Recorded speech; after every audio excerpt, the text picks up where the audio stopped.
anos. A minha dúvida, Caio, é sobre os milagres / revelações. Sim. Ele vai fazer agora.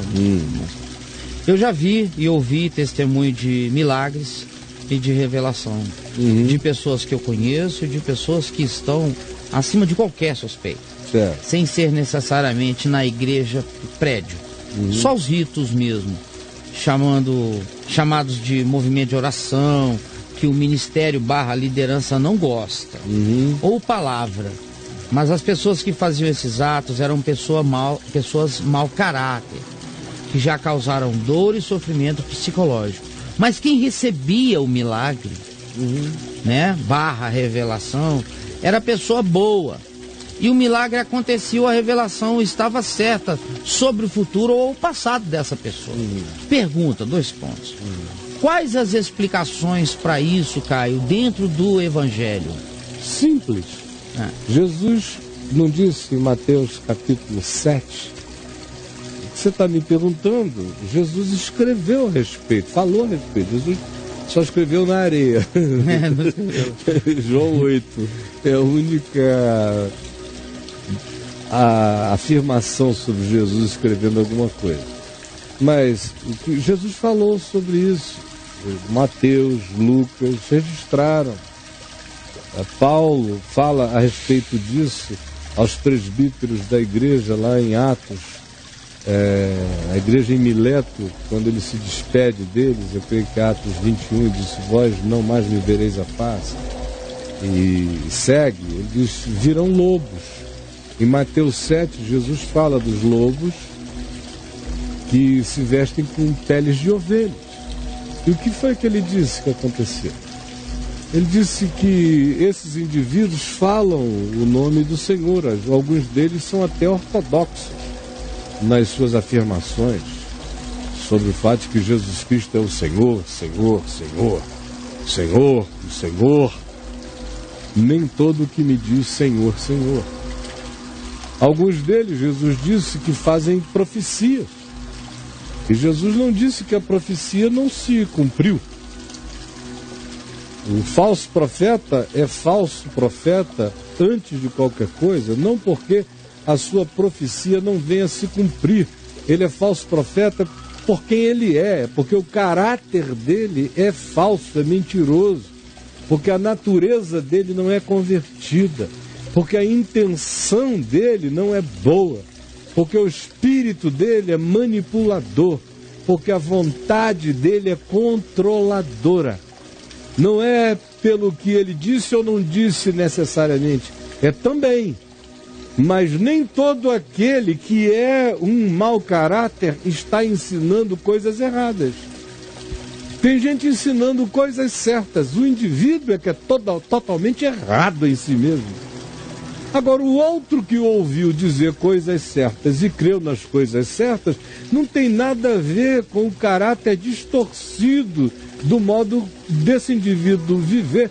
Foi acerca desses que Jesus disse: fazei o que eles dizem, mas não façais o que eles fazem. Então eles às vezes dizem coisas corretas, eles profetizam coisas muitas vezes que o indivíduo que recebeu, creu, saiu para viver e encarnou, aproveitou, recebeu, experienciou aquilo como realidade. Jesus também disse que eles operariam milagres. E não disse operarão falsos milagres, disse operarão milagres. Aí por que isso acontece? Bom, essa pergunta só existe na sua cabeça por causa da religião. Porque foi a religião que ensinou a você a pensar na perspectiva das lógicas de causa e efeito. Como se o mundo espiritual e o reino de Deus seguisse as lógicas do universo newtoniano de causa e efeito. Jogou para cima, cai. A toda ação corresponde a uma reação equivalente. Todas essas coisinhas que regem o ambiente da nossa existência, do nosso cotidiano. Não, o reino e o mundo espiritual não é assim. Ele não acontece com instantaneidades de causalidade.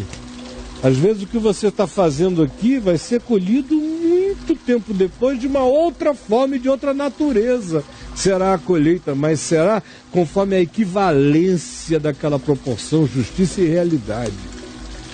Mas o modo como chega nem sempre é igual.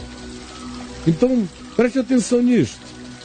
O indivíduo vem e diz, alguém que simplesmente está ali e creu.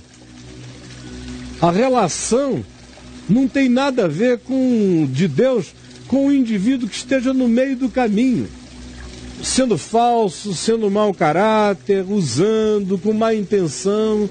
Não, absolutamente não. Se fosse assim, quem seria abençoado com qualquer que fosse a participação humana neste planeta? Por exemplo, se a tua bênção dependesse de mim, de passar por mim, você acha que a sua bênção tem alguma coisa a ver comigo? Não. O bem-aventurado sou eu, se não enganar você. Bem-aventurado sou eu, se crer com verdade na palavra da verdade. O bem-aventurado sou eu, se o grande milagre da minha vida for me manter com integridade em Deus e diante do meu próximo. O grande milagre sou eu, andar quebrantado diante de Deus. Esse é que é o milagre. Agora, eu estar pregando e você ser curado, não tem nada a ver comigo. Eu estar dizendo a verdade, ela está transformando a você, não tem nada a ver comigo. A verdade é dela mesma. A verdade é uma pessoa, ela não pertence a ninguém. E imagine só, se para que Deus abençoasse um ser humano que estivesse na linha de passagem no processo da comunicação, tivesse que ser um cara ilibado, absolutamente ilibado em todas as dimensões da vida, ninguém seria abençoado a partir de ninguém. Ninguém. Ou não há nem justo. Agora, quando se trata de um lobo vestido de ovelha, é pela mesma razão. É Deus lidando com a Dona Maria, com o seu João, com o Alexandre, com a Graça, com a Wanda, com a Marta.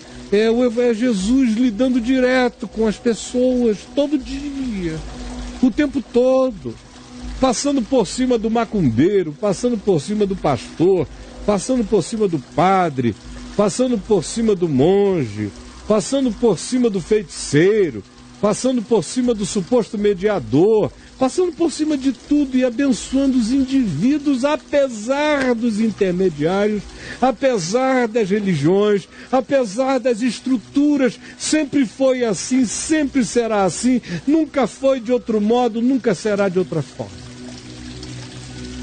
Você crê nisto? Vá lendo o Evangelho, que a clareza desse discernimento vai inundar seu coração para sempre.